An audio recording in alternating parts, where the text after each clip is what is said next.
Hello everyone, as we know, nothing in this world is perfect and Yu-Gi-Oh! Is definitely no exception to that rule, and even though I absolutely love the game and it's super enjoyable and fun to play, there is a serious problem that is brewing for the past couple of years and it will definitely hurt the game's longevity in my opinion, and I also have a pretty good solution. Now before I get into the essence of this video, I want to go back in time and give you a little bit of a history lesson as of how Yu-Gi-Oh! Became the game it is nowadays. Yu-Gi-Oh! Came out in the early 2000s and became one of, if not the most popular card game by that time, and that was due to mainly two reasons. Number one, the card game was fun and enjoyable to play, and number two, there was great marketing strategy behind it. If you somehow don't know what I'm talking about and you were living under a rock, there was a Yu-Gi-Oh! Duel Monsters anime that took the world by storm and everyone was just having a blast watching it. That definitely helped the product become way more successful because people just wanted to have fun and play with their favorite characters as decks, and that was one of the most enjoyable times for me as well. As a kid, I had a blast playing Yu-Gi-Oh! With friends, and this is probably one of my happiest memories of my childhood, and I still love playing Yu-Gi-Oh! And I have a ton of fun, and yes, I'm a grown-ass man who plays a children's card game, even though not a single child can actually learn how to play this because it's so complicated. And yes, my friends also joke about it, but that's a whole different topic. Let's get back to the history lesson. You now have a successful title with successful anime, successful products, everything is selling, things are going well, but there is one problem that no card game has been able to escape all throughout time. And I'm gonna stop beating over the bush now and finally say it. The biggest problem that Yu-Gi-Oh! And every other old card game has is called power creep. And if you're not a gamer and you don't know these terms, I'm gonna explain it as well as I can. When you have a card game that's been out for, let's say, 10, 15, 20 years, and there's a new set of cards coming out every couple of months, the best way to sell them is if you make them slightly stronger than the previous set so that people have a definitive reason why to buy them. Because if you don't, well, I mean, there's really no reason to buy them outside of having fun, and it will definitely hurt your sales. And what that means is, basically, if you have a deck that's been out for 10 years and it's as good as a deck that's been out for 1 year, well, that's a bit of a problem because now you have basically the same thing for 9 years and it doesn't make any sense. So yeah, you gotta switch up things a little bit, and the best way to do that is if you change each card and make it a little bit better and a little bit better and a little bit better, and you get the idea. It's not that hard. However, that leads to a couple of problems, one of which will be the complexity of the game. The more cards you release, the harder it is to play and the harder it is to get into, and there isn't a single card game in the history of card games that has been able to escape that. We have Hearthstone, Magic the Gathering, Pokemon, you name it. Every old card game goes through that process, and there's a way that they kind of control it as much as they can. Yu-Gi-Oh! Has a ban list, while the other ones have a specific mode where they rotate some of the cards, like with Hearthstone and Magic, although they can definitely do a little bit of a different thing here and there in case the card becomes a little too broken and has to be completely removed from the game. Yeah, we definitely haven't seen that happen before. And on theory, it sounds like a decent solution. You're able to slightly control it so it doesn't become that huge of a problem, but it actually doesn't work that way and it's still a huge problem, and that is why new players aren't getting into the game. When you look at Yu-Gi-Oh! 20 years ago and you compare it to the modern version nowadays, you almost have a different game, dude. That's how much it has changed. It's literally become almost unrecognizable. In the past, going for T-set past turn, or for example, summoning Breaker, popping a trap card passing turn, was considered a good turn. Nowadays, if you don't win on turn 1, you haven't played the game. I'm exaggerating a little, but you get the idea. And I personally don't have a problem with that because I'm an old school player who learned the game now, and I can play both modern and old school and have fun in both ways. However, for new players, it is a really big deal, and not having access to old school Yu-Gi-Oh! Means that you really cannot get into the game unless you sink in like 10,000 hours learning on YouTube. By the way, if you want to get into Yu-Gi-Oh! Nowadays, I'm gonna explain to you how everything will work. You're gonna download Yu-Gi-Oh! Master Duel because it seems fun and interesting. You're gonna give it a go and you're gonna play the tutorials. You end up liking them, you play the solo modes, you end up liking them, you learn the summoning mechanics, and you want to play against real people, and you don't know how to build a deck, so you're gonna queue up with the starter deck. You're gonna get squashed because people play actual decks, and then you have one of two options: either look up guides on the internet and sink like 1,000 hours to learn how to build a deck and actually play, or just quit the game, which is what the majority of people choose to do so, and that's why we don't have a new player base.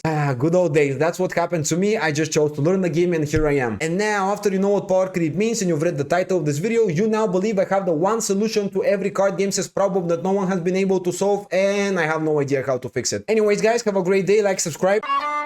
Okay, I might not know how to fix power creep, but I do have a solution so it doesn't prevent new players from actually getting into the game and learning it, and that is by introducing older formats. What better way to learn a game than to go back in time and see how it started and how it evolved to what it is today, right? It seemed like a very rational and smart idea. And I will give you not one, not two, but 3 reasons why this is a good idea. Number 1, the card pool is gonna be a lot smaller, which means it's a lot easier to learn. Number 2, new players will actually hop into the game and start playing the game, which will then progressively evolve into the modern Yu-Gi-Oh! State, and they're gonna also end up learning that and having fun doing that, and older players can feel the nostalgia and also play with newer players on a similar level.